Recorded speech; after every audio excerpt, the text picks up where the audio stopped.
Class 10-এর গোলক chapter থেকে একটি গুরুত্বপূর্ণ অঙ্ক দেখো এখানে বলা রয়েছে একটি গোলকের ব্যাসার্ধের দৈর্ঘ্য 50% বৃদ্ধি করলে বক্রতলের ক্ষেত্রফল শতকরা কত বৃদ্ধি পায় তা লিখি। গোলকের ক্ষেত্রে কি হয়, গোলকের ক্ষেত্রে একটি ব্যাসার্ধ থাকে, এই ব্যাসার্ধের দৈর্ঘ্য যদি আর হয় তাহলে এর বক্রতলের ক্ষেত্রফল কত হয়ে যায় 4πr²। এটি হচ্ছে আমার বক্রতলের ক্ষেত্রফল। এখন দেখো তাহলে আমি লিখছি এখানে যে ধরি ব্যাসার্ধ সমান, ধরি ব্যাসার্ধ হচ্ছে কত আর, আর একক, তাহলে বক্রতলের ক্ষেত্রফল কত হবে, বক্রতলের ক্ষেত্রফল, বক্রতলের ক্ষেত্রফল হয়, বক্রতলের ক্ষেত্রফল কত হয় 4πr²। বক্রতলের ক্ষেত্রফল হবে 4πr²। এরপরে দেখো পরে বলা রয়েছে ব্যাসার্ধের দৈর্ঘ্য 50% বৃদ্ধি করা হয়েছে, তাহলে আগে ব্যাসার্ধ, তাহলে ব্যাসার্ধের বৃদ্ধি, ব্যাসার্ধের বৃদ্ধি কতটা হবে, ব্যাসার্ধের বৃদ্ধি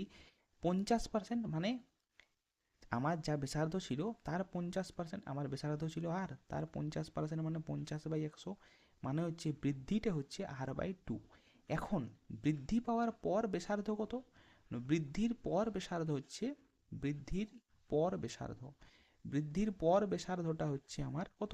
আগে ছিল আর, এখন আবার r+2 এটা বৃদ্ধি পেয়েছে, এটা যদি যোগ করো তাহলে কত আসে 3r/2, তাহলে 3r/2 একক হচ্ছে আমার এখন ব্যাসার্ধ।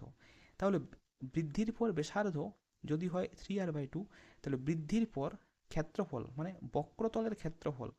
বক্রতলের ক্ষেত্রফল কত হবে, বক্রতলের ক্ষেত্রফল হবে আমার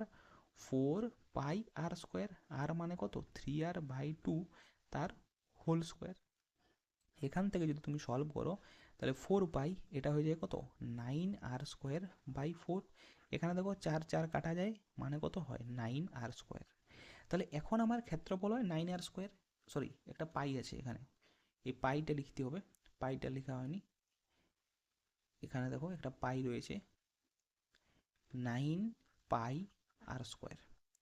তাহলে দেখো এখন আমার ক্ষেত্রফল হয়েছে 9πr², আগে আমার ক্ষেত্রফল ছিল কত 4πr²। তোমাকে এখানে শতকরা বৃদ্ধি চাই, শতকরা বৃদ্ধি, তাহলে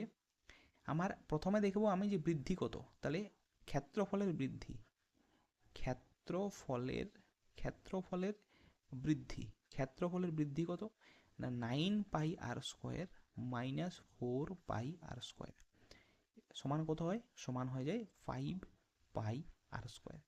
তোমাকে এখন কি চাই, এখন চাই শতকরা কত বৃদ্ধি পায়, তাহলে শতকরা বৃদ্ধি সমান কি হয়, শতকরা বৃদ্ধি সমান কি হয়ে যাবে, শতকরা বৃদ্ধি মানে কি আমার এখন যতটা বৃদ্ধি হয়েছে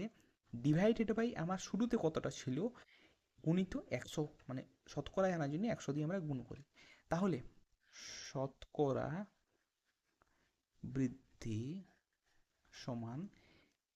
কতটা বৃদ্ধি পেয়েছে 5πr² বৃদ্ধি পেয়েছে,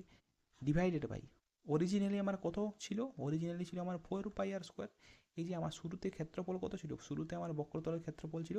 4πr², গুণিত তার সাথে কি হয়, এই যে শুরুতে ছিল 4πr², এর সাথে কি হবে, এর সাথে হবে গুণিত আমার 100, মানে 100 দিয়ে আমি কি করব এখানে গুণ করব, এটা আমার শতকরাতে করার জন্য, ঠিক আছে। তাহলে এখান থেকে দেখো 4πr² আর সরি 4πr² নয় πr² আর πr² কাটা যায়, 4 কত 100 হয়, 4 এখানে 25 100 হয়, তাই 4 25 100,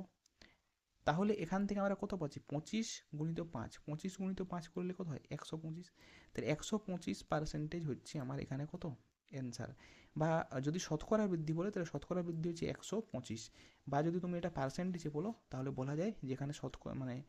এখানে যে বৃদ্ধি হয়েছে ক্ষেত্রফল সেটা হচ্ছে 125%, এটা হচ্ছে আমার অ্যান্সার।